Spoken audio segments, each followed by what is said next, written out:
नमस्कार सखींनो आणि माझ्या खवय्य प्रेक्षकांनो, कशा आहात सर्व? स्वागत आहे तुमचं माझ्या यूट्यूब चॅनलवर.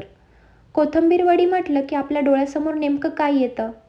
तेच ते कढईभर उकळतं तेल, किचनमध्ये होणारा पसारा आणि वडी खाल्ल्यावर जिभेवर जाणवणारा तेलकटपणा. पण आज मी तुमच्यासाठी एक अशी मॅजिक घेऊन आली आहे, ज्याने तुमची ही लाडकी डिश एकदम हेल्दी होणार आहे. आज आपण बनवतोय कोथिंबीर वडी, पण एका थेंबही तेलात न तळता. विश्वास बसत नाहीये ना? आज आपण बनवणार आहोत एअर फ्रायरमध्ये. चला तर मग माझ्या किचनमध्ये तुमचं स्वागत आहे. आजची ही भन्नाट रेसिपी स्टेप बाय स्टेप पाहूया. सगळ्यात आधी महत्त्वाची गोष्ट म्हणजे फ्रेश कोथिंबीर. मी ही कोथिंबीर बिग बास्केटवरून मागवून घेतली आहे.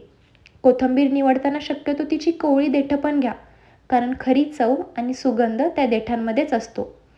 मी ही कोथिंबीर स्वच्छ धुवून घेतली आणि पूर्णपणे कोरडी करून अगदी बारीक चिरून घेतली आहे.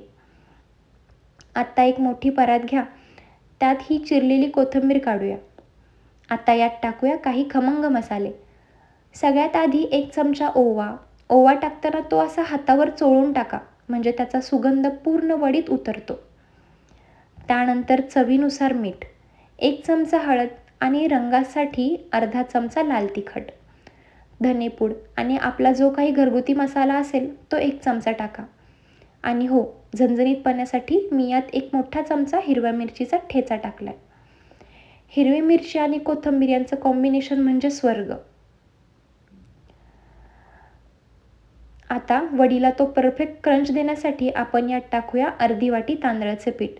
तांदळाच्या पिठामुळे वडी बराच वेळ कुरकुरीत राहते. आणि मुख्य बाइंडिंगसाठी आपण घेणार आहोत 2 वाट्या बेसन. एक महत्त्वाची टिप्स सांगते, यात लगेच पाणी ओतू नका. कोथिंबीरीला स्वतःचं पाणी सुटतं आणि आपण मीठही टाकलंय, त्यामुळे आधी हे कोरडं छान एकजीव करून घ्या. बघा कसं छान घट्ट मिश्रण तयार झालंय. आणि हो, मगाशी मी घाईघाईत आलं लसूण पेस्ट टाकायलाच विसरले होते. गडबडीत असं होतंच कधी कधी, पण चव बिघडू नये म्हणून मी नंतर 1 मोठा चमचा पेस्ट यात ॲड केली आहे. तुम्ही मात्र सुरुवातीलाच टाका, अजिबात विसरू नका. आता एक जाळीची चाळण घेऊया, त्यावर थोडं ऑइल स्प्रे करूया, म्हणजे वडी खाली चिकटणार नाही. आता हे मिश्रण चाळणीत काढून हाताने छान एकसारखं थापून घेऊया.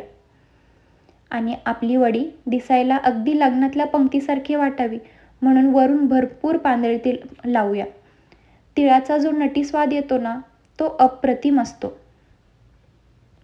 बघा अशा प्रकारे मी छान वडी थापून घेतली. अगदी पातळही थापू नका, अगदी जाडही थापू नका. व्यवस्थित मध्यम अशी थापून घ्या आणि वरून भरपूर असे तीळ लावून घ्या. एकीकडे मी गॅसवर पाणी उकळायला आधीच ठेवलं होतं. पाणी छान उकळलं की ही चाळण त्यावर ठेवायची आणि वरून झाकण ठेवून साधारण 10 ते 12 मिनिट मध्यम आचेवर वाफवून घ्यायची. बघा पाण्याला छान उकळी आली आहे. आता आपण या वडीची चाळण या पाण्यावर ठेवणार आहोत आणि वरून झाकणही ठेवणार आहोत. आता वाट बघूया 10 ते 12 मिनिटाची.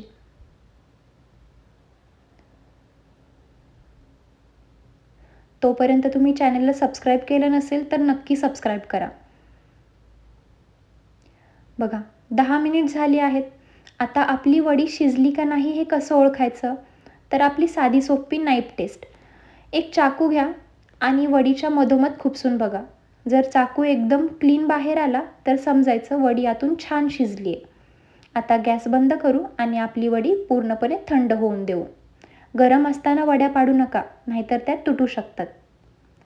वडी आता छान थंड झाली आहे. बघा किती सहज त्याचे सुंदर चौकोनी काप निघत आहेत. अशा प्रकारे सगळे काप व्यवस्थित कापून घ्या.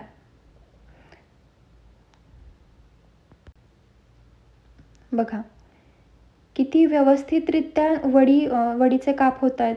एकही काप इथे तुटलेला नाही आहे आणि छान शिजलेली सुद्धा आहे वडी. अगदी पातळही नाही आणि जाडही नाही. अशा प्रकारे तुम्ही सगळ्या वड्या एक एक करून काढून घ्या. आता वेळ आली आहे आपल्या आजच्या हिरोची, म्हणजेच एअर फ्रायरची. मी एअर फ्रायरच्या बास्केटला खाली एक बटर पेपर लावला, जेणेकरून स्वच्छता करायला सोपं पडतं. त्यावर थोडं ऑइल स्प्रे करून घेतलं. आता या वड्या बास्केटमध्ये थोड्या अंतरावर मांडून घ्या. वड्यांवरूनही हलकासा तेलाचा हात स्प्रे करूया. बघा, अशा प्रकारे मी सगळ्या वड्या मांडून घेतल्या आणि वरून अगदी थोडंसं तेल स्प्रे केलेलं आहे. आता एअर फ्रायरची सेटिंग नीट लक्षात घ्या. 200 डिग्री सेल्सिअसवर आपल्याला 15 मिनिट वेळ लावायचा आहे. अधूनमधून 7-8 मिनिटांनी तुम्ही बास्केट काढून वड्यांची बाजू पलटून घेऊ शकता, जेणेकरून दोन्ही बाजूंनी त्या सारख्या भाजल्या जातील. 15 मिनिट झाली आहेत आणि काय तो खमंग सुवास अख्ख्या घरात पसरलाय. वड्या बाहेर काढूया. बघू शकता तुम्ही, काय सुरेख सोनेरी रंग आलाय. सगळीकडून व्यवस्थित भाजलेली आहे वडी.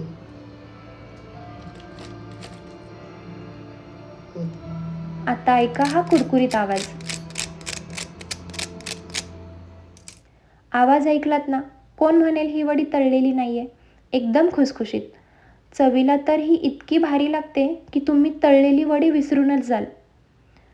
तर कशी वाटली तुम्हाला ही नो गिल्ट कोथिंबीर वडी? नक्की ट्राय करा. हेल्दी राहा आणि मला कमेंटमध्ये सांगा तुमची वडी कशी झाली. व्हिडिओ आवडला असेल तर शेअर करायला विसरू नका. भेटूया पुन्हा एका नवीन रेसिपीसह. तोपर्यंत बाय बाय.